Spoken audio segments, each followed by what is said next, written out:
I can't even imagine something more important to talk about than how do we create a legacy and an impact that resounds beyond our mere physical presence here in this world? How do we impact the Jewish world so that all the desires and what we believe should be for the Jewish people are able to come to fruition? Ain't kemach, ain't Torah. You don't get the money, you don't get the Torah.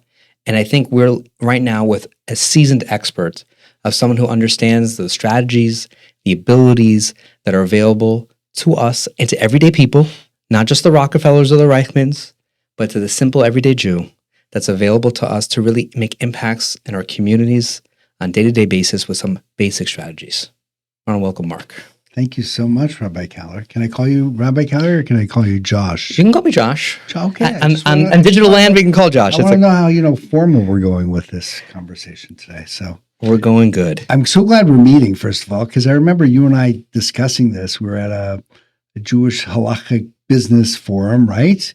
And you get this, Josh. You're very passionate and want to do so much for the Jewish world that I said, hey, here's a guy that, gets it, understands what I do, and wants to make a difference. So when you had this idea of getting together just to have a chat about, how can we help people maximize their giving, minimize their taxes, go from success to significance and really make an impact on the Jewish world, I was like, this might be the address finally, because it's not just for us, it's for everybody who's watching and for all the other Jewish organizations that are out there. And I'm really excited to chat. That's right, because we're in the business of scalability. We want to make Jewish impact scale.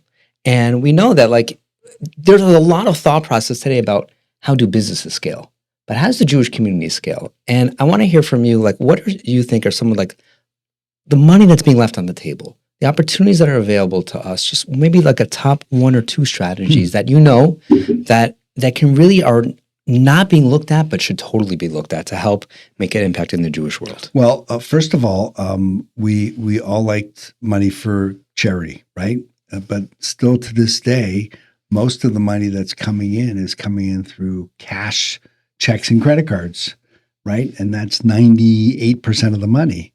And that's actually the most inefficient way of giving, believe it or not, which, I'm not suggesting that people who are fundraisers say, no, we're not going to take your money, right? Visa and MasterCard all accepted.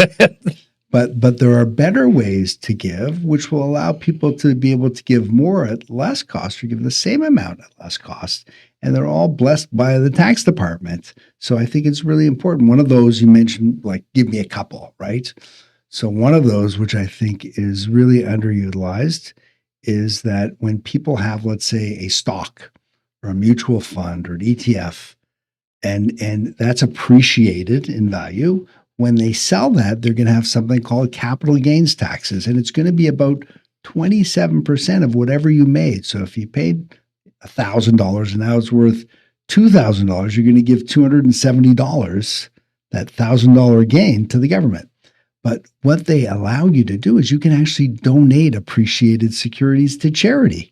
You can donate them in kind, so they're the stock certificates. And what happens is there's no capital gains taxes at all. And you get a charitable receipt for the full market value, which you can then use to mitigate your current taxes. You can actually use charitable donations to mitigate up to 75% of your net taxable income every year. So it's really efficient being generous. Mm-hmm. And again, if anybody who's giving any kind of amount of money to charity would just find in their portfolio some stock that has done really well, and you don't want to pay all that tax and you want to save taxes and you want to do something good for charity, that's the way to do it. Yeah, I just know, for example, my charity fund, local organization, right, that allows you to basically throw it inside over there. They'll sell it for you. They'll help orchestrate it for you. And then they have on the back end an administrative process that allows you to select your service and send it where you want to go. Right. It's a very locally created, efficient system that I personally benefit from, so that I don't get sponsored from it, but maybe it doesn't hurt. But you see that there's a definitive way where it's clear. It's not crazy. It's not complicated. Setting up an account like that just allows you to work with them. They work with a broker. You sell the stocks for them, and it's great. I think you're spot on. I think the challenge is that there's a lack of sort of financial literacy around this. Mm-hmm. And if your advisor's not telling you about it, and the charity's not telling you about it, then how are you supposed to know about it? And that's the sad part. So, again, if you're a generous person or you'd like to be, and as you mentioned, you don't have to be, Bill Gates or Warren Buffett. Sit down with somebody and find out, are there better ways for me to give? And stock could just be one of those examples, but there are so many more ways for people to use what I call house money, tax money that is going to Ottawa, and you can actually instead move that to charities that you care about using things like a donor advised fund, like my charity fund, as an example. That's right. Okay, so let's double click now. Number 2, what do you think is the second home ready opportunity for people to think about in terms of creating a way to give? Yeah. So again, this comes back to, again, that was just about current donations, but what about donations in the future, what we call legacy gifts? Okay. And we could go through a whole bunch of examples of current gifting, but legacy gifts is, if somebody comes up to you and says, I'm riding my bike to conquer cancer to Barrie, will you sponsor me? Of course you will. You pull out your, we all have these charity campaigns, etc. But how many people have actually included strategic philanthropy into their estate planning, right? What that would look like was like putting a bequest in their will, right? For a dollar amount or a percentage of their estate to charity or to a foundation that they set up. Not many people have done that. And what they have to realize is that we all have 3 possible beneficiaries to our estate. You've got family, you've got the government, and you've got charity. And each of us can pick 2. Which 2 would you pick? I think that's quite simple.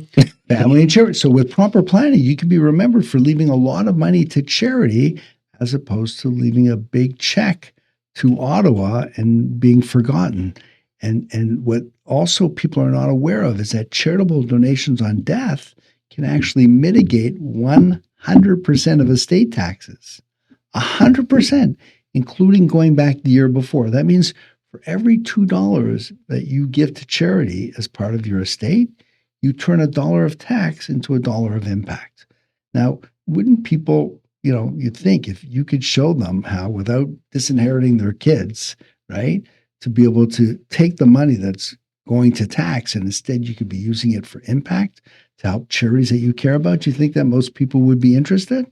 I think the answer is yes. And I don't think this feels far away. I'll tell you, even personally, what I'm thinking about is like, I was looking at like, oh yeah, I want to add to a life insurance plan for myself, right? Because Baruch Hashem, early 40s, God bless me, we'd be blessed for many years of health.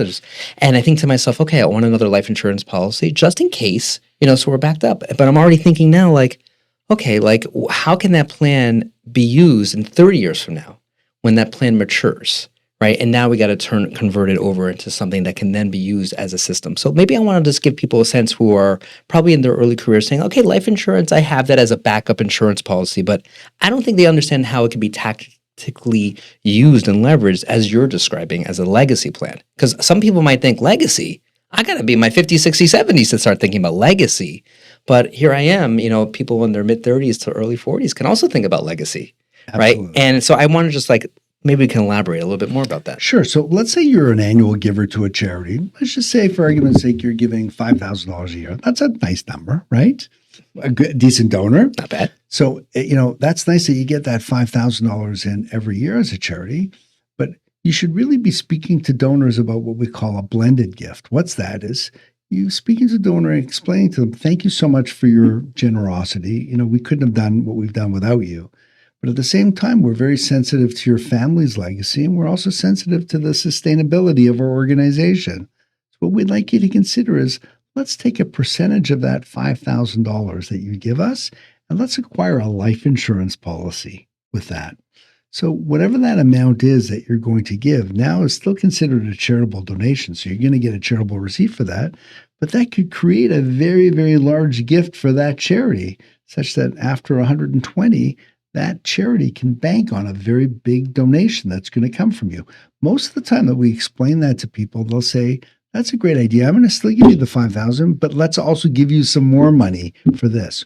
Or they'll say, I'm going to change my existing life insurance policy right now and put a percentage to you or a dollar amount that I want to give to you based on the insurance that I currently have. And it can also go as far as if you have an old life insurance policy that maybe you took out that wouldn't move the dial on your family's estate planning, you can actually donate that policy today to a charity and actually get a fair market value receipt for that. So it saves you a whole bunch of tax. But going forward, that charity now can recognize you and also know that in the future, there's going to be a big amount of money that will eventually be coming down over the next 10 to 30 years. So that, it's getting harder to fundraise. It's getting harder to get in front of people. I want to double click on what I feel is like an emotional hurdle, which I think is real. So we're going to get a little technical inside the hearts and minds of people. But some people can think to themselves I don't know, it feels funny to have an organization benefit from my passing. Right? It feels like I don't want to talk about that right now. It feels like that's hard for me to admit as a mortality. So I want to discuss, how does a fundraiser or executive director broach that conversation for themselves with a donor who they love and care and only want to see them live to 120 and beyond. And at the same time, understand that, we're setting up for a future reality. So would you coach someone in that position? It's a great question. And it is a big pushback. First of all, let's just say that most of the charities are just focusing on current gifts to keep the lights on. They've got, budgets. And so this idea of talking about a future gift, a lot of fundraisers are concerned that, if they talk about a future gift, then maybe the person's going to dial down their current gift, which is like biting off your nose in spite of your face. That's one thing. The second thing is it's icky. As you said, I don't want to talk about his death, but if you speak about the partnership and their legacy and how important, their involvement with you has been and what you're building for the future. In other words, here we're creating a $10 million or a $50 million legacy program. Yes. So in 30 years, there's going to be $50 million there, invested at 6%. It's going to generate $3 million a year forever without touching. And now that takes all the pressure off the fundraisers, which is so key. But if you plant it that way, or play it forward that way, the other thing that is a pushback for fundraisers is this is not language that is common to them. They're not experts in the technical side of things. So that's why it's really important that they find somebody, either bring somebody on who's going to work this business or find professionals. That's what we do. We kind of act as a legacy process consultant for a lot of charities to help them create these gifts in the most tax and cost-effective way. And we encourage the donor to bring their advisor. So it's not a territorial thing like, oh, you don't have an obligation to deal with Halpern, but we want to try to raise the bar for everybody. And the way to do that is through education. That's right. And I think when we think about this vision of what it can look like, an endowment fund, as we know, when we talk about these Ivy League universities, they have hundreds, if not billions of dollars. Billions, sure. Right, in endowment funds. And obviously there's strategies that they're utilizing to make it there. And if you can imagine what the Jewish world would look like if there was an endowment fund, right, that would be available for across Judaism. Either every personal organization has their own endowment fund, or even a collective one to the city, right? And this is where I can imagine, you can see the grand scale momentum when people start collectively buying into an opportunity like this, how it can make a radical shift, right, over the course of decades. But it feels like in some ways it requires us to go back to that mushal of the carob tree, right? That old school idea that's brought from Chazal about that someone's planting a carob tree and they say, why are you planting it? You're not going to get the fruit. You're not going to eat from that. He's like, yeah, I know, but it's for my future generations. And it's a certain nadivus leiv, a generosity of spirit that we're asking people to kind of think about, I guess, also, which is even for fundraisers and directors and legacy givers, they might not see the benefit of that contribution now, but in Shemaim, as we know, Hashem knows how to take care of his spiritual RESP or RSP, and it will come to the benefit. So I just want to speak to that idea of the longitudinal or long-term vision that we have to carry, but it can make transformation, and just probably in one generation, if we were to commit to this in 30 years. Right. So I would suggest it can even start as simply as putting a bequest in your will. How many people have been asked by the charity, have you put something in your will? Or would you consider? Of course, you have to tell them why you're building it and how much and how you're going to recognize them for a legacy gift, so they feel like, I took the pledge. But there was an organization that we have in Canada called Willpower right now, which basically it started out of the UK, where they saw that of all the people who had wills, only 5% had allocated some money to charity in their will. So they gathered money from all the nonprofits with advertisements just to say, leave a gift in your will, right? Don't disinherit your kids, adopt charities you care about and disinherit the tax department. Anyway, they did this for 10 years and they created, it went from 5% to 9%, which represents $50 billion No way. of charity in the UK. In Canada, we started this 2 years ago with a goal of creating $40 billion. We're way ahead of schedule. You don't need to be part of that willpower campaign. You can have your own willpower campaign. Could you imagine if we just, as an organization, asked everybody, leave a gift in your will. We're going to recognize you this way. It doesn't matter. $10,000 you leave in your will, that's only costing you $5, because remember, you're getting a charitable receipt for that. That's big money down the road. And I have one organization that I work with, Josh, they have insurance policies of over $100 million of life insurance policies. They just had $10 million of insurance proceeds get paid to them from the death of people who bought stuff years ago. $10 million. And they have another $20 million in play with some people who are not doing so well. Now, it's kind of feels icky. You want to make sure that they're there and they should live. And you daven for them with the Misha Barak. You're there with the Misha Barak. You're davening. Trust me. The Kalmali Rachamim. 100%. But the point is that without asking, you ain't going to get. And the challenge is, how do you ask? How do you package it in a way that it's not like you're handling them for money, but it's really about them. They say the apple doesn't fall far from the tree. We've heard that before, but that's when the weather conditions are perfect. But when there's a storm, the apple's far from the tree. And when there's a tsunami like there is right now, the apple doesn't even know it came from a tree. How do we pass along our values to our kids? And forget about our kids. We've already messed up with them. It's our grandkids that we hope will at least will. How do you do that? It's through religion, it's through tzedakah, through charity, through giving. And with very, very small things, you can make a very, very big difference. But it requires sitting down and doing it while the sun is shining and having a plan in place to how you're going to execute this as an organization and how we're going to speak to people and how we're going to educate them. Yeah, and I think that's what we're really doing over here is that we're having conversations so that we can have conversations, so we can have conversations, so we can have conversations, right? The continued ripple effect of what we're really hoping to do. So this is just the beginning of a conversation that we're having over here, but hopefully we'll continue to explore more opportunities, more strategies, more ideas. And maybe I just want to leave us, maybe if you can leave us with a study, a case study, an example, right? Something that just really just resonates of like, wow, the power of giving in this manner and what it's done just to inspire people, inspire me. Absolutely. It's actually a dear friend of mine, the late Paul Goldstein, Dr. Paul Goldstein. He died a year ago this past February in his 90s. He was a force of nature. He was a Holocaust survivor. He was top in my industry for 40 years straight. He went back to school, got his master's at age 80, his PhD at age 86, had a scholar book published at age 88. I mean, the guy was just, what did we do? About 15 years ago, he was collecting something called CPP, Canada Pension Plan. And most wealthy people don't need that CPP. If anything, it's a novelty. I'm a pensioner now. And most people don't know that when you die, it disappears as well. So what can you do with that CPP money? What we did was we took that money and we bought a $1 million life insurance policy with the government CPP that you don't need, right? He was involved with one charity, very, very close. He was one of their biggest donors. And he had in his will that $1 million upon his death would go to a donor advised fund, like a My Charity fund. And he would get $1 million charitable receipt. So that saves his estate $500,000 of tax. But he instructed that every single year that fund will give 5% of that fund to that charity that he cares about.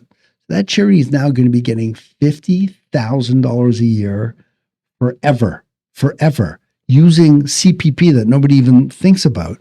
Anyway, when we went to the charity, who was very distraught over the fact they lost one of their big donors, and they learned what he had put into place, the fundraiser was a woman. She cried. She couldn't believe, how he thought about that and how generous it was and what it meant for that organization. So in perpetuity, he's going to be remembered. That 50,000, that takes a lot of smiling and dialing phone calls to come up with 50,000.